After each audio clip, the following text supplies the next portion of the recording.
بسم الله الرحمن الرحیم. سلام عرض میکنم خدمت شما دوستان، یاران، همراهان، مهربانان و سروران. درود به شما ایرانیان با هر تفکر سیاسی، هر باور مذهبی و هر گویش. دوستان عزیز، امیدوارم حالتون خوب باشه. عذرخواهی میکنم این ویدیومون خیلی طولانی شد. خیلی از دوستان عزیز لطف داشتن، محبت داشتن، پیام دادن که کجایید، نیستید و دوباره بازم عذرخواهی میکنم که یه ذره طولانی شد. دوستان توجه کنید، ما دیگه انشالله الرحمن میخوایم ویدیوها رو تون بذاریم براتون و آموزش بدیم. امیدوارم هر جای دنیا، از هر جای دنیا که این ویدیو رو میبینید، چه داخل کشور چه خارج از کشور، حالتون خوب باشه، حال روزتون خوب باشه، زندگیتون زیر سایه خداوند متعال باشه، آرام و پر رزق و روزی باشه. دوستان عزیز که یه سری خیلی سوالات داشتن، یه چند تا سوال رو امروز انشالله بتونیم پاسخ بدیم و درخواست طلسم ازدواج زود کرده بودن. دوستان عزیز، احتمال قطع شدن اینترنت تو این هفته هستش. خواستم اینو بگم که بنده آیدی روبیکا گذاشتم و آیدی تلگرام گذاشتم. اگر سوالی چیزی داشتید و کاری چیزی داشتید خصوصی برای مشاوره، اگر خدای نکرده اینترنت قطع شد، میتونید در داخل روبیکا به بنده پیام بدید، بنده پاسخ میدم حتما. یه سری از عزیزانم سوالات بسیاری داشتن، اینا رو هم انشالله امروز میتونیم جواب بدیم. وقت بشه تایم ویدیو ما هر چیز میکنیم که طلسمات راحت رو برای شما بذاریم که راحت بتونید انجام بدید در همه جا. امروز اومدیم با یک طلسم بسیار مجرب برای ازدواج فوری. دقت کنید دوستان، این طلسم بسیار مجرب و جواب داده، خیلی جوابدهی زیادی داشته، اساتید میدونن. طلسم بسیار مجرب و قویه برای ازدواج فوری بین مرد هم زن، فرقی نمیکنه. آقایی که میخواد ازدواج کنه موقعیتی نداره، وقتش رو نداره، به هر تقدیر جور نمیشه، خواستگاری میره یا با کسی رابطه میگیره نمیشه. خانوم هم که همینجوری ازدواجش درست نمیشه. این طلسم مخصوص اونهایی هستش که میخوان زود و فوری ازدواج کنند، یعنی نیت پاک و منزه دارن برای ازدواج. کتابت این طلسم هم کاری نداره، یه سری آداب داره، براتون اینجا اجرا میکنیم. امیدوارم که مثمر ثمر باشه براتون. دوستان حرفو کم میکنم چون آخر ویدیو میخوایم چند تا سوالم جواب بدیم، به خاطر همون میریم سر اصل مطلب. برای طلسم ازدواج فوری دوستان، این طلسم بخت گشایی هم هست. بازم میگم برای خانم ها هم هست، برای آقایون هم هست، فرق نمیکنه. یه چیز دیگه هم که هست، این طلسم برای افراد شاخص هم هست، یعنی شما شخص مطلوب رو هم میتونید براش این طلسم رو بزنید. یعنی کسی که دوستش دارید و جور نمیشه، خانواده ها مخالفن، میتونید این طلسم رو بزنید برای اون شخص، به نیت اون شخص که با او تو رابطه برید و برای ازدواج. خیلی مجرب است. خب میریم سر اصل مطلب. دوستان الان ما نیاز داریم به یک خط میم، یک م به این حالت میکشید. دقت کنید دوستان، یک م به این حالت میکشید، یعنی م اینجوری شکسته بشه. میایید اینجا اسامی فرشتگانی که میگم این بالا باید بنویسید. دوستان عزیز، آداب این طلسم روز جمعه است، یعنی از روز جمعه از صبح طلوع خورشید میتونید تا بعد از ظهر این طلسم رو انجام بدید. یعنی فقط جمعه، یعنی روزهای دیگه نباید اینو انجام بدید. روز جمعه روزیه که باید این طلسم کتابت بشه. یک م می نویسید به این حالت، دقیقا همین شکلی که من نوشتم. شما کلمه رازیل دقیق بنویسید دوستان، این نه ها که فکر کنید مثلا میگم رازی رازیل، نه، رازیل. کلمه بعدی خب حالا دوستانی که هستن این کلمات رو اینا اسم فرشتگان اعظم برای ازدواج که میگن خب دوستان این حروف این فرشتگان عبری هستش، این طلسم یهودی هستش، سنگینی نداره. خیلی ها سوال میکنن این طلسمات سنگینی داره برامون اتفاقی میفته؟ نه خیر، ویدیوهای قبلی هم گفتم و الانم میگم دوستان عزیز این طلسمات هیچ سنگینی نداره، خیالتون راحت باشه. اینا مجربه و در حد کفایت کار انجام میده. و یه سری هم که جواب گرفتن اومدن کامنت گذاشتن لطف کردن، هیچ سنگینی نداره، ترسی نداشته باشید که فکر کنید مثلا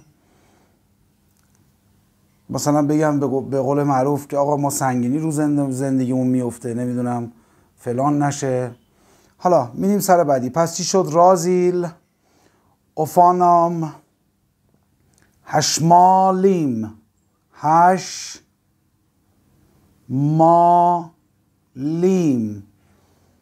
و کلمه آخر رافا. اینجا ایل نیست، اله، یعنی رافائل یا توی عبری رافائل هم خونده میشه، مشکلی نداره. میریم برای سطر دوم. دوباره یکمه به همین حالت میکشید. عزازیل کلمه اول، زفکیل کلمه دوم، زدگیل و کلمه آخر یهوه. حالا یهوه توی تورات اسم اول خداست، یعنی یهوه خدای اصلی کتاب تورات هستش توی یهودیت. عارضم به خدمتتون. میریم سطر سوم. دوباره یک میم به این حالت.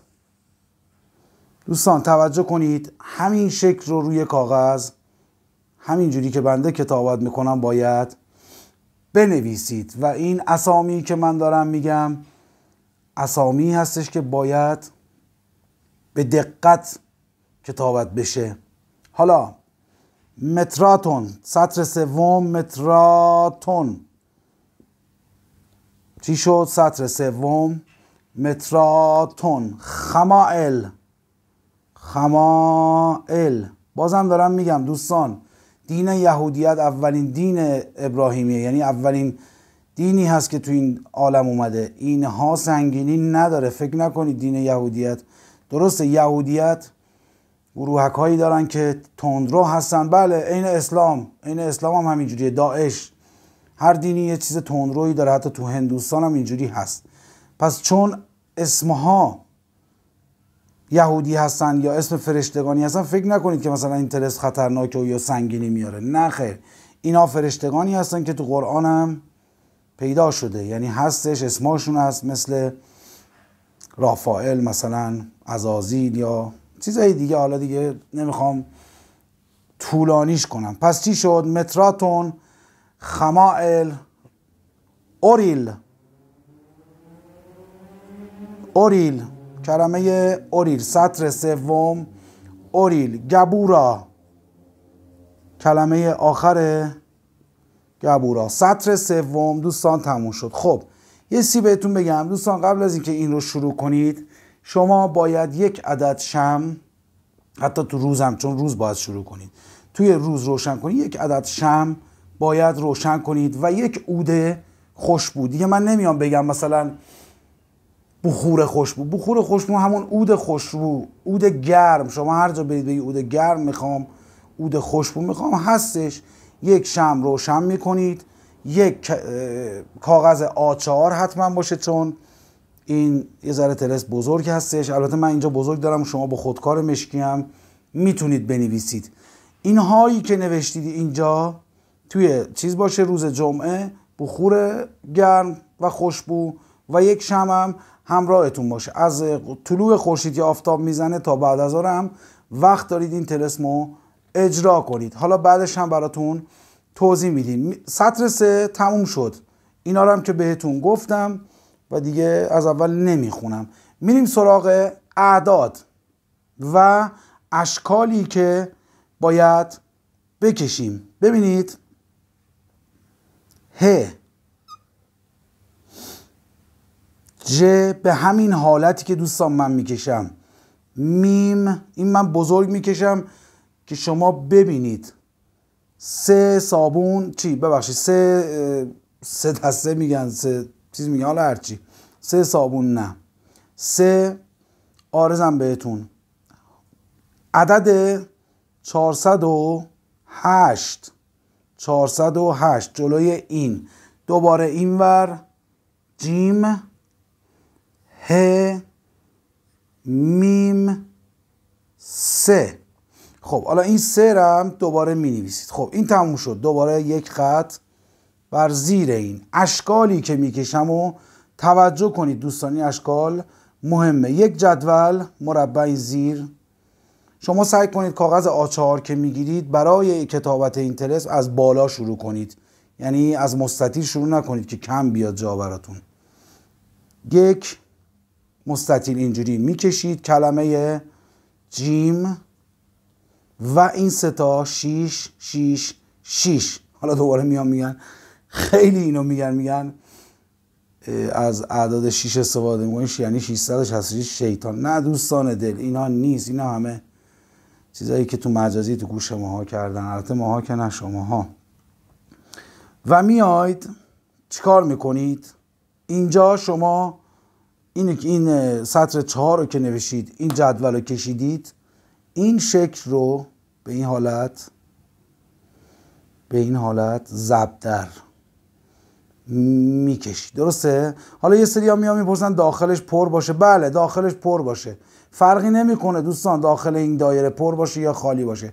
اگه باشه بنده میگم بالای این زبدر شماره 4، بغل شماره 3 1 7.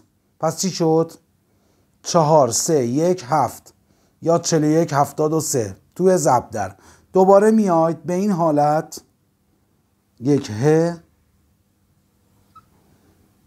ه 2 3. ببین اگه میخواید بزرگ میکشم که یاد بگیرید. ببینید یک ه 1 2 3 یک ه 1 2 3 و کج میکنید. دوباره جیم به همین حالت 1 2 3 جیم 1 2 3. اینو بزرگ کشیدم که ببینید. حالا میایید دوباره از اول یک خط به این حالت میکشید، کلمه آ نون جیم هی جیمی میگم ببخشید هی، از این هی ها یادم میره خدایا، عذرخواهی میکنم من، انقدر ما زیاد دیگه فارسی دیگه چیز نمی کنیم. و دال و ز. پس چی شد؟ آ نون جیم هی دو چشم دال، تازه یادم اومد، د زال. این زیر دوباره یک ستاره داوود میکشید. حالا از من یه ذره قشنگتر دوستان. این طلسم الان اینجا تا اینجا تموم شده. حالا یه سری آداب داره باید براتون. یکی هم سوال کرده بود استاد این چیه؟ این نعل اسب هستش بابت طلسمات قدرتمند بازگشت معشوق و محبت. نعل اسب هستش. حالا سوالاتی میپرسن مثل چیزهای دیگه، مثل ناموس کفتار رو پرسیده بودن که آیا موجود دارید؟ بله موجود هست. ناموس کفتار اصلی کم هست ولی موجود هست توی ایران. خب دوستان الان این طلسم رو شما کتابت کردید، امیدوارم همه رو که یاد گرفته باشید. چیکار باید بکنید؟ این مهمه. از روز جمعه که اینو کفایت یعنی نوشتید، صبح ظهر شب حالا هر چیزی، این رو داخل یک تا کاسه آب باید بذارید بمونه تا فردا. مثلا ساعت 12 ظهر اینو نوشتید، از خواب بلند شدید 12 کتابت کردید نوشتید، همون روز میذارید داخل آب تا فردا که روز شنبه است. یعنی از شنبه طلوع خورشید میتونید تا آخر هفته باید انجام بدید این کارو، یعنی 7 روز پشت سر هم. بذار بنویسم، اول اینجا نمی‌نویسم، حالا تو توضیح دادم بهتون میگم. دوستان این آب رو که روز جمعه صبح یا ظهر نوشتید، میذارید داخل آب تا فردا میمونه توی کاسه آب. بعد این آب رو طلسم این کاغذ له شده و از صافی رد میکنید، اون آب رو نگه میدارید. مثلا میریزید توی بطری، میریزید توی بطری بزرگ. اون آبی که هست، کاستون سعی کنید بزرگ باشه که بتونید استفاده کنید ازش، حداقل 1 لیتر آب بشه، آب دعا. این آب دعا رو باید 7 روز باهاش غسل کنید. چجوری؟ 7 روز باهاش مثلا خودتون رو بشورید. حالا غسل که نمیگیم، ما همون شستن. چجوری بشورید؟ ببینید عین همون پاکسازی آب سرکه‌ای که تو ویدیوهای قبلی گفتم. شما جمعه این طلسم رو نوشتید، قسم ها رو دادید، اسمهایی که برای ازدواج، کدها، حالا خودمون میدونیم، ماها میدونیم، شما باید اجرا کنید. فقط کدهایی که دادید برای ازدواج فوری. اینم بهتون بگم، اگر بخواید برای شخص بزنید اینو، یعنی شخصی که دوست دارید باهاش ازدواج کنید، سنگ جلوی پاتون میندازن، یه کارایی میکنن، نمیشه. اگر برای شخص بخواید، پشت این اسم شخص رو با اسم مادرش رو باید بزنید. اگر نه، کلا یه آدمی هستید که میخواید ازدواج فوری داشته باشید، ازدواج کنید، سر و سامون بگیرید، اسم خودتون و اسم مادرتون پشتش باید کتابت بشه، یعنی اسمش تو اون پشتش باید بنویسید. پس چی شد؟ اونم که توضیح دادم. فردا که روز شنبه است، اون آب رو برداشتید از روی شیشه، اندازه 1 قاشق غذاخوری از این آب میریزید توی یک تشت آب، یعنی توی حموم توی تشت آب میریزید، با اون آب غسل میکنید، با کاسه ور میدارید میریزید رو سر خودتون. کل بدنتون باید از این آب آغشته بشه، خیس بشه، به مدت 7 روز. یعنی فرداش دوباره 1 قاشق 2 قاشق توی اون تشت میریزید، دوباره همون حالت دوش میگیرید، دوش این دعا رو میگیرید. حالا بعدش میخواید لیف بزنید، حالا هر کاری میکنید، دوش ساده بگیرید. خب خدا رو شکر هوا هم که گرمه، آدم باید هر روز بره دوش بگیره. و یه سری میگن مثلا استاد سرد باشه، مثلا هوا فلانه، سرما میخوریم که هر روز. نه، مشکلی نداره، آدم هر روز یه دوشی بگیره، مشکلی نداره، یه تشت آب دیگه. پس چی شد؟ هر روز از این آبی که تهیه کردید. حالا یه سری ها میپرسن طلسم رو چیکار کنیم؟ طلسم فردایی که ورداشت از صافی، این طلسم میمونه تو فالش میمونه. اینو میتونید جمع کنید توی خاک، چیزی دفن کنید تو خاک گلدون، باغچه، حالا هر جا، مهم نیست، حالا قبرستون اینو نه، هر جا، باغچه، درخت، توی گلدون، هیچ مشکلی نیست، میتونید دفن کنید. یا اصلا میتونید توی آب روان، توی سینک بریزید، این طلسم بره. تا اینجا تموم شد. بعد از 7 روز که این تموم شد، معجزه‌ای خواهید دید که دیگه اون دیگه باید خودتون میاد مثل همیشه توی تلگرام توضیح میدید دیگه. این طلسم برای ازدواج فوری بود. انشالله که به حق خداوند متعال براتون مثمر ثمر باشه، ازش خوب استفاده کنید. یه چند تا سوالم بود، ما اگه بتونیم حضور ذهن داشته باشم جواب بدیم. دوستان عزیز توجه کنید، خیلی آقای پرسیده بودن که استاد برای گشودن شهوت و باز شدن شهوت مردها بنویسید. ببین عزیز دل، برای باز شدن شهوت اصلا چیزی طلسمی نداره، دعایی نداره. شما باید بری ببینید دلیلش چیه. اول باید بری پیش دکتر.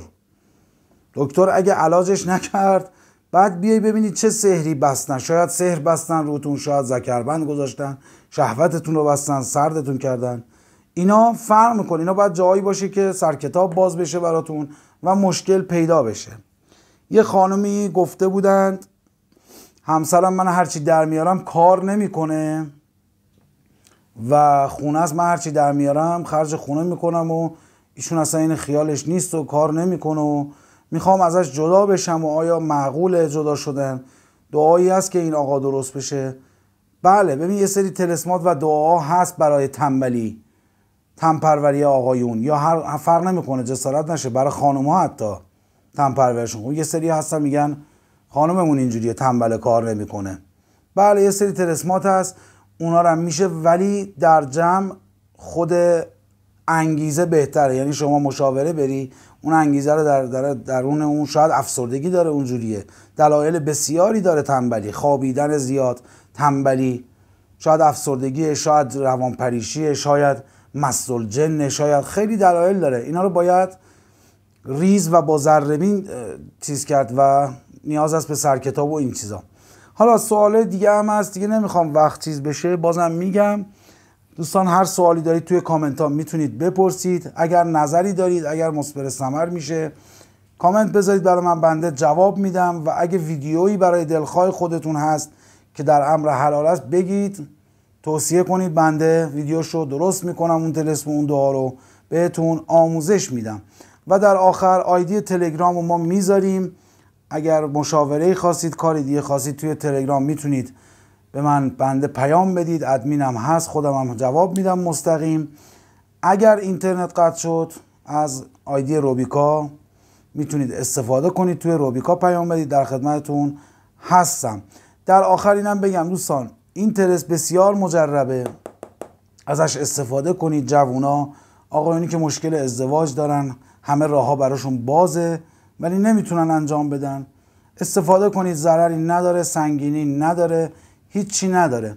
خب یه چیز دیگه هم بگم دوستان عزیز، لطف میکنید اگر ویدیو رو میبینید، اگر منت سر ما میذارید، یه لایکی بذارید، سابسکرایب کنید، نیازی هم نیست. اگر دوست دارید، اگر براتون خوبه، مثمر ثمره، چیزی به علمتون اضافه میشه، براتون خوبه، این کار رو انجام بدید، چون الگوریتم یه جوریه که شما لایک میکنید کسان دیگر هم میتونن ببینن، شاید نیازمند باشن. در هر صورت شما تاج سر ما هستید، فرق نمیکنه چه این کارو بکنید چه این کارو نکنید.